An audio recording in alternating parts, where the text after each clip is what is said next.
Pamilin. Mahalin at pakaingatan ang bawat ibinabahagi ko sa YouTube channel na ito. Ang kapangyarihang nakapaloob dito ay lubhang mahiwaga.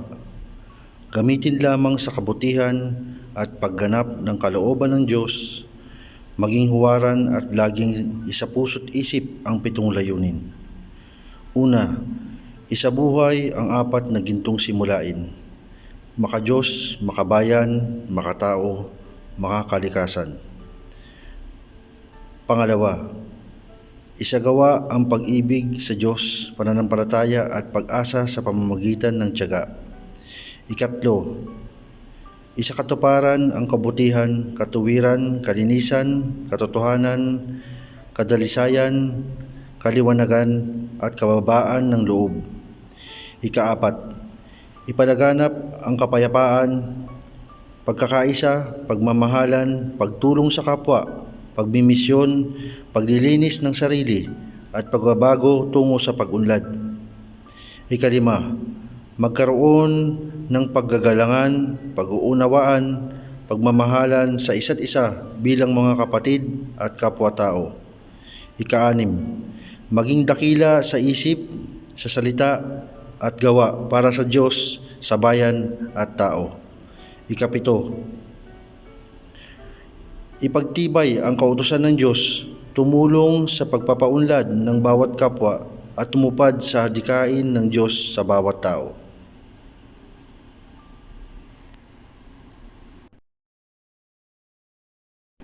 Magandang araw po sa inyong lahat. Ito na lang po muli si Maestro Virgo, also known as Commander Sator ng Sator Coronados, upang magbahagi sa inyo ng mga karunungang lihim na pinagkaloob sa atin ng ating Panginoon Diyos Ama na makapangyarihan sa lahat, na pinagkaloob sa mga sinaunang maestro na ating binabaybay sa ngayon. Una sa lahat ay maraming salamat po sa inyo, sa lahat ng mga taga-subaybay natin, sa lahat ng mga silent listeners, sa lahat ng mga solid subscribers, sa lahat po ng mga nagkakatipon sa Pwersa ng Liwanag, sa lahat ng mga estudyante na yan, na mga nag-aaral, na lihim na nag-aaral sa kanilang pamamaraan, ay maraming salamat po sa inyo sa pagtugon nyo sa pinakamahalagang misyon sa inyong buhay. Bagamat ako po ay simpleng tao lang na kumakatok sa inyong mga puso, sa inyong mga kaisipan, upang mangusap at hubugin kayo sa mga paraan na aking iniayos sa pangkalahatan upang taglayin din ito ng bawat isa sa atin, at bukod doon ay hingiin ng basbas sa Diyos Ama makapangyarihan sa lahat, at ganoon din po sa mga gabay ng Sator Coronados na nakapaloob sa kapangyarihan nito. At bukod po doon ay nagpapasalamat ako sa lahat ng mga sumusuporta sa atin sa channel na ito, at hindi po aabot ang channel na ito ng ganito kung wala po kayo. At sabi ko nga sa inyo, bagamat ako noong mga nakarang araw ay medyo nagkaroon ako ng konting problema sa sarili, at bukod pa doon ay siguro sabi nga nila ay dumadaan din sa pagsubok ang inyong tagapagturo, at bukod pa doon ay at some point na nais kong itigil kung anong aking mga ginagawa, at manatili na lang ako na mabuhay ng simple at hindi na pumasok sa mundo ng spiritual, ngunit nanaig pa rin sa akin ang katotohanan, at bukod pa doon ng mensahe ng ating Panginoon Diyos Ama na makapangyarihan sa lahat. Nang gabi na hinaplos niya ang aking dibdib at alisin ang kung namang mga nararamdaman ko sa aking katawan, at hingin ko ang gabay sa Kanya, at naliwanagan din ang aking mahal sa buhay sa ganitong mga bagay. At bukod pa doon sabi ko nga, mga gabay ay naririyan lang, sana makabalik na rin mga gabay, at alam ko busy lang sila, at sa ngayon ay nararamdaman ko naman na naririto lang din sila, at para sa atin nagabayan din tayo. At sabi ko nga sa inyo, ang lahat ng mga napapag-aralan natin ay gagamitin natin sa pangkalahatan pagkabutihan. Tayo ay maninindigan hanggang sa uli, at bukod pa doon at tayo ay mga taong pinili para sa akin na nakakatipon sa mga ganitong mga aralin. At some point na tayo ay mga magkakapatid. Sabi nga nila, hindi man tayo magkakakilala, merong isang bagay na nag-uugnay sa atin na para sa iba siguro hindi nila maintindihan, pero para sa akin lang, ako ay maninindigan sa isang bagay, na kayo ay tinawag sa ganitong uri ng mga aralin upang ituloy ninyo ang nananalaytay sa inyong dugo na bilang sa isang mga lahi ninyo na kayo ay nakatadhana sa ganitong bagay. Bagamat hindi man naibahagi sa inyo o nailahad sa mga inyong mga ninuno kung ano man ang mga katotohanan sa inyong pagkatao, para sa akin lang, ako ay magsisilbing gabay ninyo sa pangkalahatan.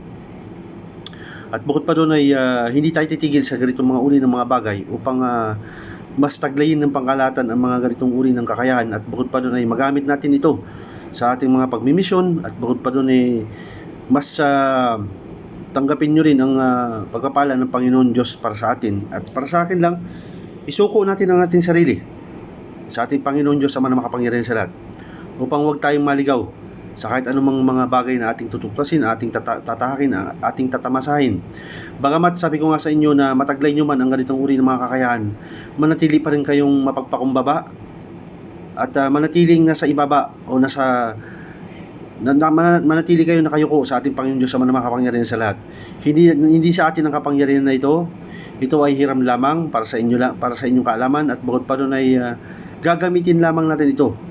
Maging makatarungan na ating pagpapasya, gagamitin lamang natin ito sa pangkalatang pangkabutihan at pagtulong sa ating kapwa nang walang hinihinging kapalit na bagay. Sana ay maging bukas na kaisipan ito sa inyo, at ang ating panimula, anumang ating gagawin ngayon ay dapat simulan natin ng isang panalangin. O Panginoon ko, manalangin muna tayo sa ating Panginoon Diyos Ama na makapangyarihan sa lahat. O Panginoon ko, Diyos Ama na makapangyarihan sa lahat, nawa po sa sandaling ito ay bigyan niyo po kami ng kalakasan upang kami makapagpatuloy sa aming pagmimisyon. Katulad ko rin po na binigyan ninyo ng isang pinakamalagang misyon na dapat kong ipalaganap at ipagpatuloy ang mga bagay na ito. Paumin po sa inyo, humingi po akong kapatawaran sa aking mga kasalanan, humingi rin po ako ng kapatawaran sa mga gabay sa pag-neglect ko sa duty ko as isa sa mga tagapangalaga sa kanila. Ako po ay naniniklod sa inyo, nagpapakumbaba at buong pusong tinatanggap muli ang aking pagmimisyon sa pangkalahatan, at hindi ko po titigilan ang ganitong mga bagay. At bukod pa doon ay ang sarili ko po, as sinabi ko, ay sinuko ko po sa inyo, Diyos Ama na makapangyarihan sa lahat. Ano man po mga bagay na kayo po nakakalam, nakatadhana sa akin, ay tatanggapin ko po na maluwag sa aking puso't isipan. At ganun din po, Panginoon, na sana po igabayan niyo po ako sa araw-araw. Bigyan niyo po ako ng kalakasan. Kami rin po naman nakakatipon sa personal liwanag. Bigyan niyo kami ng mahabang buhay pa. Ganun din ang aming mga pamilya. Huwag niyo rin po sila pababayaan at ilayo niyo sila sa kapahamakan. At bigyan niyo rin po kami ng biyaya ang bawat isa sa amin. At huwag niyo rin po pababayaan ng mga tao ngayon na dumadaan sa matitinding pagsubok sa ngayon, na may mga kalamidad at kung ano pa mga pangyayari sa kanilang buhay, ay ilayo niyo rin po sila sa kapahamakan.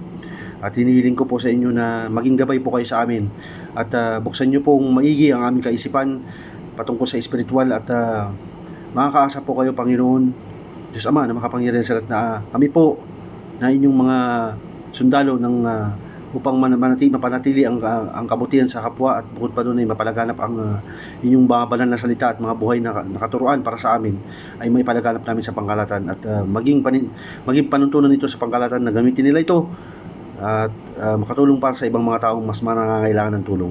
Maraming salamat po, Diyos Ama na makapangyarihan sa lahat. Ang lahat po ng ito ay nihiling ko at pinadalangin ko sa inyong walang kapantay na kapangyarihan at walang bahid dungis na pangalan. Maraming salamat po.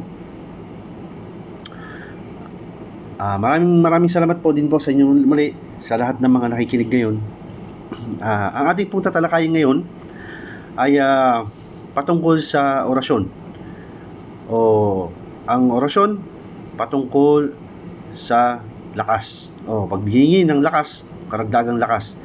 Alam nyo naman, hindi lilingid sa pagkakaasa inyong kalaman na anumang uri ng mga laban sa espiritual ay makakaramdam din kayo ng panghihina, sapagkat napatunayan ko ito nung ako'y gumanap sa spiritual combate, nung ako'y gumaganap pa lamang. Alam ko ang pakiramdam na pagkatapos ng laban ay makakaramdam ka rin ng hindi pambihirang kahinaan minsan kapag nagamit mo ng gusto ang iyong spiritual na lakas. Katulad din yan ng enerhiya na naipon mo sa loob ng iyong katawan.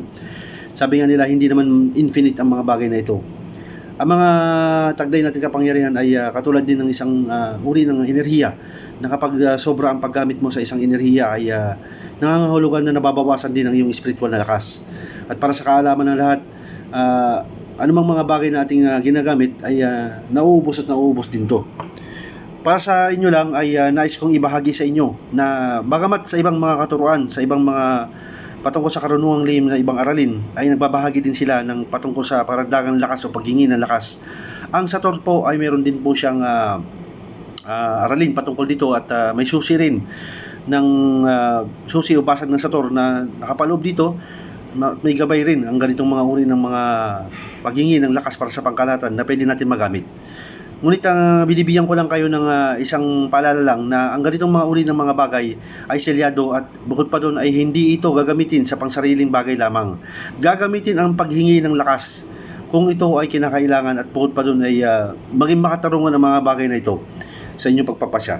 Hindi ito isang uri ng susi na pwede natin gamitin anytime na parang gagamitin lang natin sa walang kwentang bagay. Lagi niyong iisipin na ang pag-aaral ng karunungang lihim ay meron tinatawag nilang maging responsable rin kayo. Ang bawat mga gagawin nyo sa buhay nyo, sa inyong sarili, sa inyong kaisipan ay ang bawat aksyon ay ibabase nyo rin. Depende sa sitwasyon. Lagi kong inuulit sa inyo, ang bawat aksyon natin ay ibabase natin depende sa sitwasyon o tinatawag nilang pangangailangan. Huwag natin ding abusuhin ang bawat susi ng Sator. Bagamat nagbabahagi ako ng mga susi sa inyo, susi ng Sator patungkol sa mga ganitong mga uri ng mga kakayahan, ay hindi nangangahulugan na aabusuhin po natin ito. Manindigan po tayo sa katotohanan at bukod pa doon huwag po nating sirain ang ganitong mga uri ng aralin na binahagi sa atin. Bagamat binigyan tayo ng mga ganitong aralin, ay para sa akin lang ay manindigan pa rin kayo sa isang bagay na sa kabutihan. Sana maging bukas na kaisipan niyo at maging malinaw sa lahat din na nais kong tumulong sa inyong lahat at bilang tagapagturo ninyo, ako ay kapatid din nyo sa spiritual.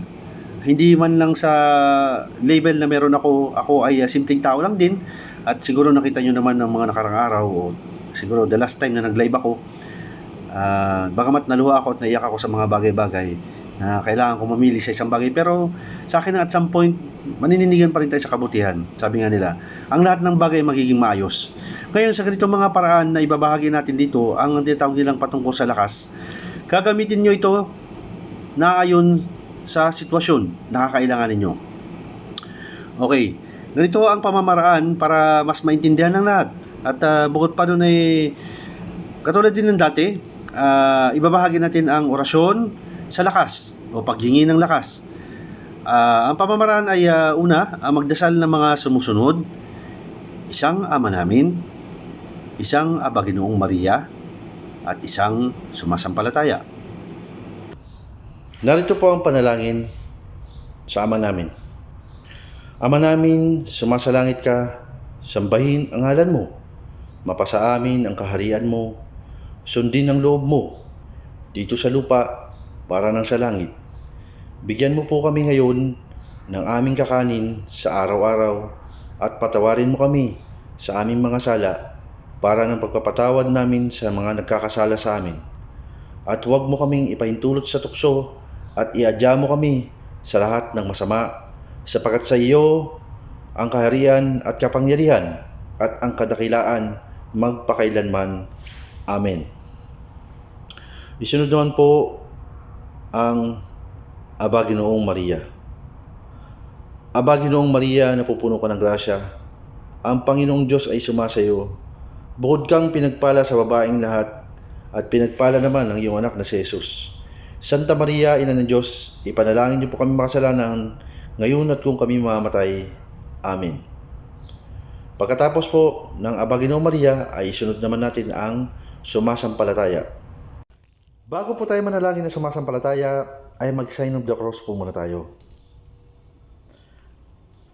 Sa ngalan ng Ama, at ng Anak, at ng Espiritu Santo. Sumasampalataya ako sa Diyos Amang makapangyarihan sa lahat, na may gawa ng langit at lupa. Sumasampalataya naman ako kay Jesucristo, iisang anak ng Diyos, Panginoon nating lahat, nagkatawang tao siya, lalang ng Espiritu Santo, ipinanganak ni Santa Maria ang Birhen, ipinagpakasakit ni Poncio Pilato, ipinako sa krus, namatay at ibinaon, nanaog sa mga impyerno ng may ikatlong araw, nabuhay na mag-uli, umakyat sa langit, naluklok sa kanan ng Diyos Amang makapangyarihan sa lahat. Doon magmumulat pariritong huhukom sa nangabubuhay at nangamatay na tao. Sumasampalataya naman ako sa Diyos Espiritu Santo, na may Santa Iglesia Katolika, may kasamahan ng mga santo, may ikawawala ng mga kasalanan, at mabubuhay na maguli ang nangamatay na tao, at may buhay na walang hanggan. Amen. Yan po ang panalangin sa sumasampalataya. At pagkatapos, magmantra, bigkasin sa isip ang susi ng Sator patungkol sa lakas ng 108 times na may masidhing nais. At ang susing nabanggit na patungkol sa lakas na bibigkasin sa isip lamang ng 108 times ay ang susi na may katawagang o ang gabay ng susi na may katawagang Exehezaye. At narito naman po ang orasyon panawag. Sator, Arepo, Tenet, Opera, Rotas. Sator, Exehezaye, Amen. Sator, Arepo, Tenet, Opera, Rotas. Sator, Exehezaye, Amen. Sator, Arepo, Tenet, Opera, Rotas. Sator, Exehezaye, Amen. Saka po isunod ang kahilingan. O Panginoon ko, Diyos Ama na makapangyarihan sa lahat, at sa gabay ng susi ng Sator na nakapaloob sa mga basag o bibliyato ng Sator na may katawagang Exehezaye, ako po ay dumadalangin sa inyo, nawa po ay pagkalooban ninyo ako ng lakas sa araw-araw upang magamit ko ito sa aking pagmimisyon patungkol sa espiritual. Maraming salamat po. Pagkatapos ay ihihip sa sarili sa may gitna ng dibdib ng 3 beses. At karagdagan, maaari nyo rin po itong iusal sa mga uri ng mga sa hayop, sa halaman, sa mga uri ng mga nilalang na nanghihina o may nanghihina sa sitwasyon na kakailanganin nila, na bigyan nyo sila ng lakas. Hingin nyo ang lakas sa Panginoon Diyos Ama na makapangyarihan at sa mga gabay ng Sator na ipagkaloob sa kanila na dagdagan ng kanilang lakas, lalo kung sila ay dumaraan sa matinding panghihina. Sapagkat sabi ko nga sa inyo, ang paggamit ng lakas sa spiritual ay nakaka-drain din ng lakas yan. Hindi sa lahat ng pagkakataon na sasabihin nila na infinite ang iyong lakas. Lagi niyong tatandaan na katulad din ng ating physical na lakas, na tayo ay habang tayo tumatanda, humihina at tumihina ang ating physical na lakas o ang ating physical na pangangatawan. Katulad din ng enerhiya o spiritual na enerhiya. Kapag sobrang iyong paggamit ng iyong naipon na lakas, bagamat naipon mo ang iyong spiritual na enerhiya, ito ay nauubos at nauubos din kapag ito ay ginagamit mo palagi. Kaya lagi ko sinasabi sa inyo, mahalaga ang pagpupoder, pagpupondo, pagbabakod, pagbabalabal sa sarili at mga uri ng mga orasyon na ginagamit natin upang mas magamit natin ito sa paghingi ng karagdagang lakas. At mapatunayan din na may mga ganitong uri ng mga bagay na binahagi din ng mga sinaunang maestro nating binabaybay. At sabi ko nga sa inyo, maging makatarungan ang inyong pagpapasya. At bukod pa doon, nagpapasalamat ako sa mga sinaunang maestro na nagbahagi ng kanilang mga kaalaman sa ganitong mga uri ng mga kakayahan. Bagamat hindi na ilathala ito sa ibang mga uri ng mga aklat o mga uri ng libro kung paano pamamaraan, ako ay nagbabahagi sa inyo ngayon ng ganitong mga paraan upang mas maintindihan nyo ang tamang pamamaraan at pagtawag sa ganitong mga uri ng mga susi at ganitong uri ng mga gabay na pwede nating maisama sa ganitong mga aralin. At bukod pa doon ay lagi nyo lang pong iisipin na ang lagi nating isisentro ay ang Diyos Ama na makapangyarihan sa lahat. Bagamat ang mga susi ng Sator may mga gabayan, sabi ko nga sa inyo, ang Panginoon Diyos ang pagmumulan ng ating lakas at kapangyarihan. Bukod pa doon, ang mga gabay ay naririyan, tutulungan nila tayo. Sila ay nakapaloob sa kapangyarihan ng Sator Coronados, at ang mga gabay na ito ay malapat din natin na ilapit natin ang ating sarili sa kanila. Ihayag nyo ang inyong layunin sa pangkalahatan. Kung sa kabutihan nito ay papayagan nila kayo. Pero kung sa kasamaan ay malabo pa sa sabaw ng pusit yan, sabi ko nga sa inyo. Lagi kong inuulit yan. Sana maintindihan yung trademark na yan. Lagi kong sinasabi yung mga ganyang uri ng mga salita na para sa pangkalahatan. At bukod pa doon shoutout nga pala sa lahat ng mga spiritual warriors group saan mang panig usulok ng buong mundo ngayon. Alam ko naririnig nyo ako ngayon bilang inyong tagapagturo. Ako ay kapatid nyo rin sa spiritual at sa mga tao rin na may hindi pangkaraniwang kakayahan sa kanilang sarili, na hindi pangkaraniwan na sa mga mortal na tao. Ako ay nananawagan sa inyo at nangungusap sa inyo, kumakatok sa inyong mga damdamin, na tanggapin nyo ang inyong pagmimisyon sa inyong pagtawag. Ako ay naninindigan at bukod pa doon ay dumadalangin ako sa Diyos ang makapangyarihan sa lahat na haplusin ang inyong puso, ang inyong mga damdamin at magbalik loob kayo sa Panginoon. At bukod pa doon ay iwaksin natin ang mga kasamaan sa sarili, at bukod pa doon ay kung ano man ang kasamaan sa ating sarili, yan ang una nating titigalpuin. Tigalpuin natin ang ating kasamaan sa ating sarili upang maging karapat-dapat tayo sa ganitong mga uri ng mga aralin. Sabi ko nga sa inyo, bagamat tayo ay mortal na tao at hindi tayo ligtas sa kasalanan, ngunit may mga paraan naman upang makaiwas tayo sa mga ganitong uri ng mga kasalanan. At bukod pa noon ngayon, sabi ko nga, ako ay magpapatuloy pa rin sa ating pag-aaral, at bukod pa doon sa mga ganitong mga uri ng mga bagay ay nakahanda akong tumulong sa pangkalahatan. At sa lahat ng mga supporters din, sa mga solid subscribers, sabi ko nga maraming salamat sa inyo, sa mga panalangin, sa mga members ng grupo ng Spiritual Warriors Group. Salamat sa mga panalangin nyo, salamat sa inyong mga pagtangkilik. At sabi ko nga, wala ako sa sitwasyon ngayon kung hindi dahil sa inyo. Ito ay utang na loob ko sa Diyos ang makapangyarihan sa lahat, gayon din sa inyo, sa aking pamilya, sa lahat na nakakaunawa at nakakaintindi sa akin.